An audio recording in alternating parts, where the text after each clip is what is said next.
kami dari kelompok 4 PPD dan juga kami di sini telah atau akan melaksanakan podcast yang akan membahas tentang keterlambatan anak-anak dalam bersosialisasi. Perkenalkan, nama saya Muhammad Arfi Utomo dan sudah rekan saya. Saya Syifa Diana Nita. Saya Valerie Putri Valentine. Dan saya Aulia Rahma. Dan Mutiara Nurulana. Dan selamat menyaksikan. Assalamualaikum warahmatullahi wabarakatuh. Selamat pagi Bapak, Ibu, dan teman-teman semuanya. Salam sejahtera, semoga semuanya dalam keadaan sehat dan bahagia. Sebelumnya, perkenalkan, nama saya Mutiara Nurulana yang akan menjadi narator pada kegiatan hari ini. Nah, sebelumnya teman-teman atau Bapak Ibu pernah ngeliat gak sih anak yang lebih suka duduk sendiri di saat teman-temannya lagi main bersama-sama? Atau mungkin ada anak yang sebenarnya mau ikut bermain, tapi dia masih malu untuk mendekati teman-temannya. Nah, kondisi seperti ini ditemukan dalam penelitian di TK Negeri 9 Bengkulu Selatan. Penelitian tersebut membahas kesulitan anak usia dini dalam berinteraksi sosial dengan teman sebaya serta faktor-faktor mempengaruhinya. Nah, untuk mengetahui kelanjutan hasil penelitiannya, mari sama-sama kita simak hasil podcast yang akan disampaikan oleh rekan-rekan saya. Halo semuanya, selamat datang kembali di podcast kita. Halo teman-teman semuanya. Hai semuanya. Halo teman-teman, senang banget nih bisa ngobrol lagi hari ini. Oke, kita langsung aja ya. Tadi kita udah denger nih sedikit gambaran kasusnya dari beberapa moderator kita. Jujur, aku cukup tertarik karena masalah ini ternyata sering banget loh terjadi di lingkungan sekolah. Betul banget nih Kak Arif ya. Kadang anak yang pendiam itu sering dianggap sebagai pemalu. Padahal bisa jadi dia memang kesulitan untuk berinteraksi dengan teman-teman yang lain. Ada juga nih yang kurang mau berbagi, kurang aktif saat bermain kelompok, dan belum berani berkomunikasi juga dengan teman-temannya. Nah, padahal di usia dini itu sangat penting tahu buat bersosialisasi.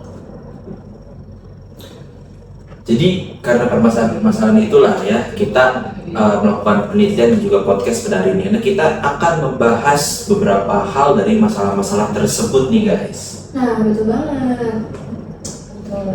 Betul. Oke, sebelum masuk ke hasil penelitian kita akan samakan dulu nih pemahaman kita. Apa sih interaksi sosial itu? Sederhananya gini, interaksi sosial itu adalah hubungan antara seseorang dengan orang lain yang saling mempengaruhi. Kalau misalnya pada anak usia dini, sebenarnya contoh itu bisa diambil kalau misalnya mereka sedang bermain bersama, misalnya bermain sambil berbagi mainan, mengobrol, atau bekerja sama. Nah, lewat interaksi tersebut, anak-anak juga bisa belajar untuk memahami perasaan orang lain serta belajar untuk menyesuaikan diri sendiri dengan lingkungan. Oke, jadi kan kita udah mendengar tuh ya teman-teman beberapa tanggapan dan juga kurang lebihnya tuh kenapa sih anak-anak ini bisa membangun hubungan dengan orang lain dan juga pengaruhnya tuh ada apa aja. Tadi yang disebutkan oleh Kak Syifa itu ada kayak bisa bermain bersama, berbagi mainan, ngobrol, kerjasama, terus juga ditambah oleh Kak Rahma dari interaksi memahami perasaan orang lain dan juga belajar menyesuaikan diri dengan lingkungan. Nah, lanjut kita akan membahas metode apa sih yang akan kita gunakan dan juga beberapa peneliti menggunakan metode seperti apa. Boleh dari Kak Rahma? Nah, kalau metode kali ini itu menggunakan metode penelitian kualitatif. Betul, jadi penelitian ini ya, dia tuh langsung melakukan observasi dan wawancara secara langsung dengan guru untuk mendapatkan informasi yang lebih mendalam lagi. Oke, karena ini yang dilihat bukan hanya angka ya, tapi perilaku anak secara langsung. Oke, jadi kita memakai metode kualitatif ya teman-teman semua. Nah, kalau teman-teman mungkin pernah mendengar ada metode kualitatif.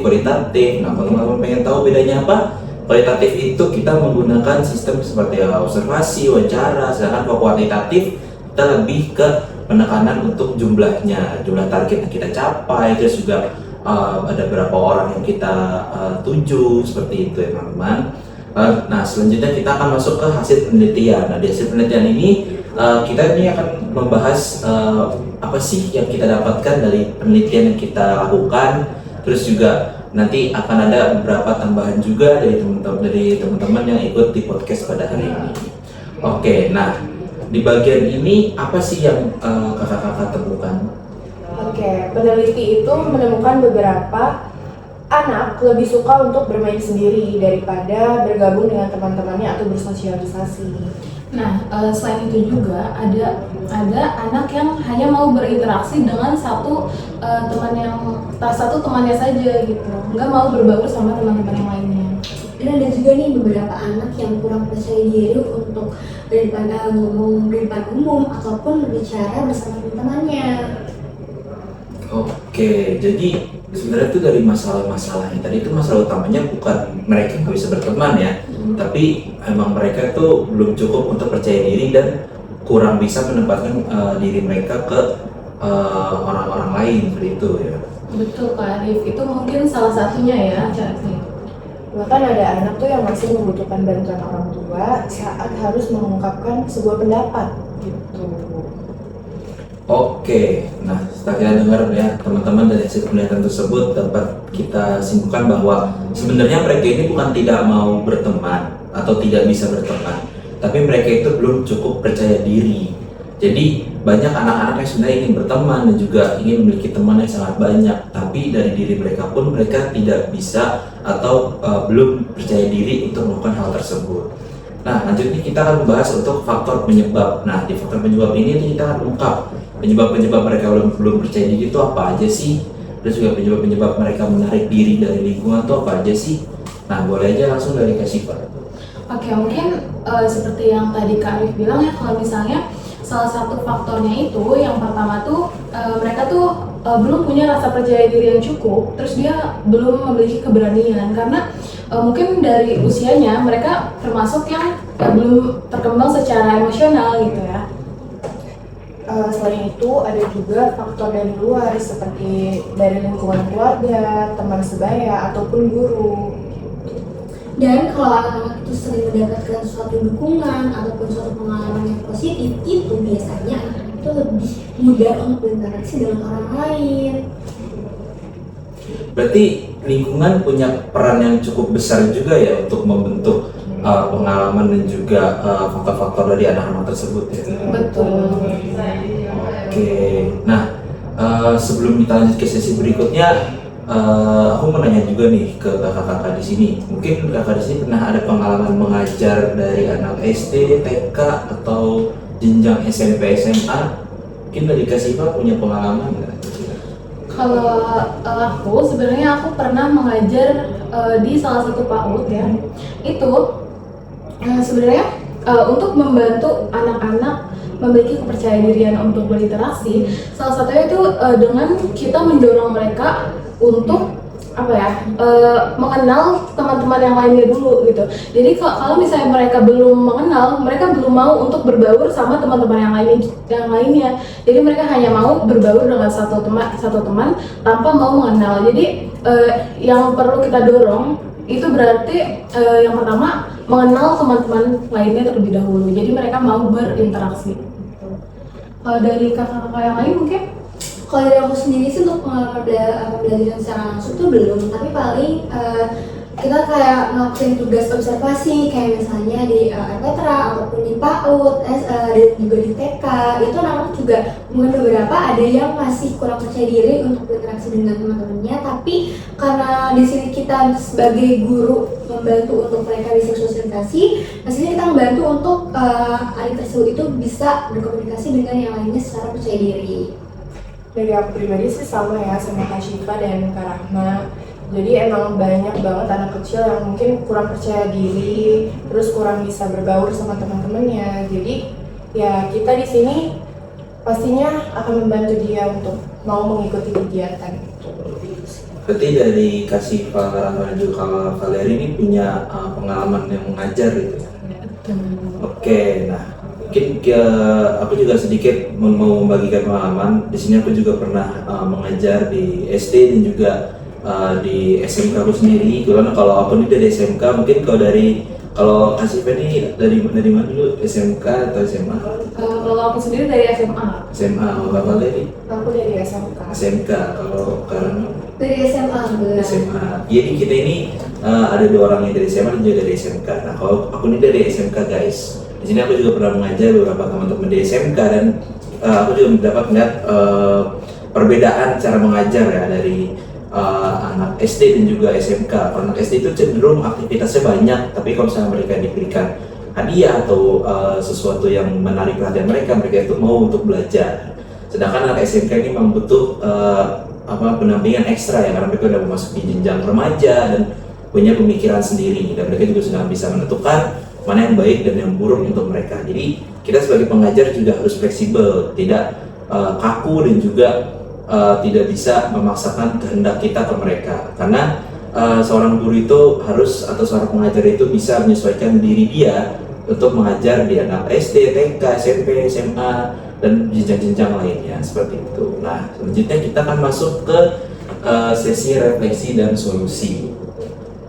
Kalau menurut kakak-kakak semua nih, apa yang bisa dilakukan untuk membantu anak-anak yang memiliki gejala kecenderungan tidak percaya diri atau kurang bisa bersosialisasi?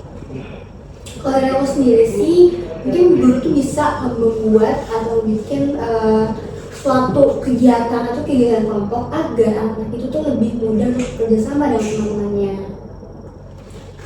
Betul, mungkin selain itu juga ya, kadang kan peran orang tua itu juga penting banget ya.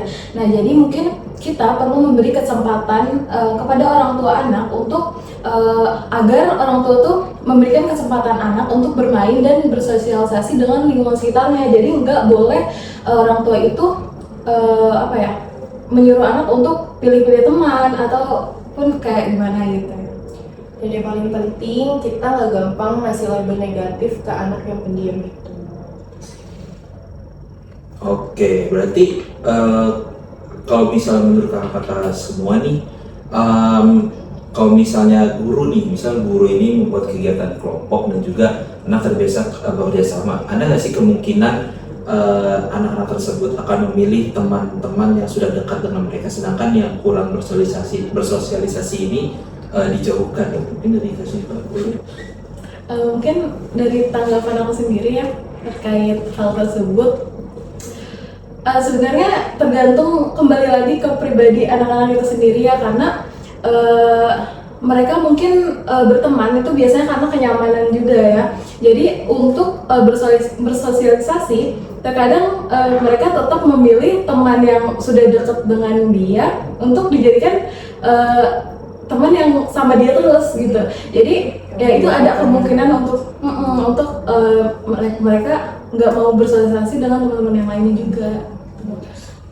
Kalau dari aku sendiri sih pasti ada di aku sekolah aku sendiri ada aja sih yang emang gitu gak ditemenin dan pastinya punya beberapa faktor. Yang pertama tuh pastinya emang dari anak yang pendiam sendiri yang emang malu atau nggak mau bersosialisasi, jadi emang ideal pengen sendiri aja introvert. Ada yang emang gak ditemenin karena punya mungkin permasalahan internal atau permasalahan lainnya yang efeknya orang tersebut gak ditemenin. Oke, dari Kak Valeri? Sama sih kayak Kak Syifa dan Kak Ramo juga. Oke, berarti kalau misalnya ada hal seperti itu nanti bisa dilakukan pengembangan untuk pribadinya aja ya. Nah, mungkin kita akan lanjut ke sesi yang penutup. Oke, mungkin kalau dari aku pribadi, setiap anak itu kan punya perkembangan dan juga kecepatan perkembangan yang berbeda-beda ya. Kita nggak bisa menempatkan anak SD atau anak TK itu perkembangannya sama, itu enggak, karena dari umur dan juga lingkungan mereka juga menyesuaikan. Kalau misalnya memang lingkungannya sudah terpapar dengan kehidupan orang dewasa atau mereka cenderung lebih fokus ke cita-cita mereka, bisa jadi mereka bisa berkembang dengan kecepatan yang lebih berbeda dan juga tidak bisa disamakan ke lingkungan orang-orang yang bisa dibilang kurang mampu atau misalnya tidak mendapatkan akses pendidikan yang cukup layak. Lalu dari pembahasan hari ini kita bisa belajar nih guys bahwa kemampuan interaksi sosial sangat penting bagi perkembangan anak usia dini.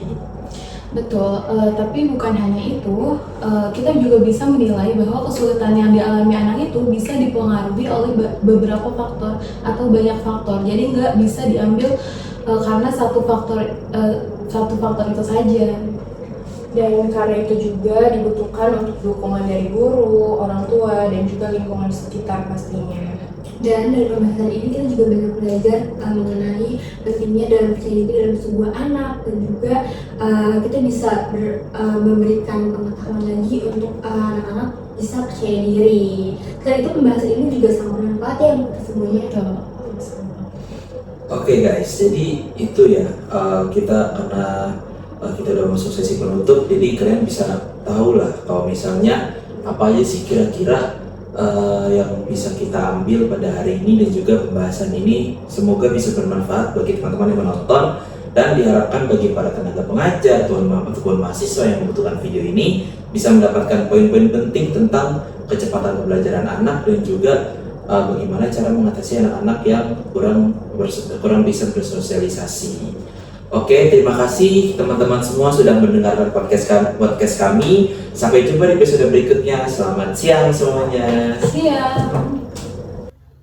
Oke teman-teman, jadi kesimpulannya, interaksi sosial bukan kemampuan yang muncul begitu saja, tapi perlu dilatih dan dibimbing sejak usia dini.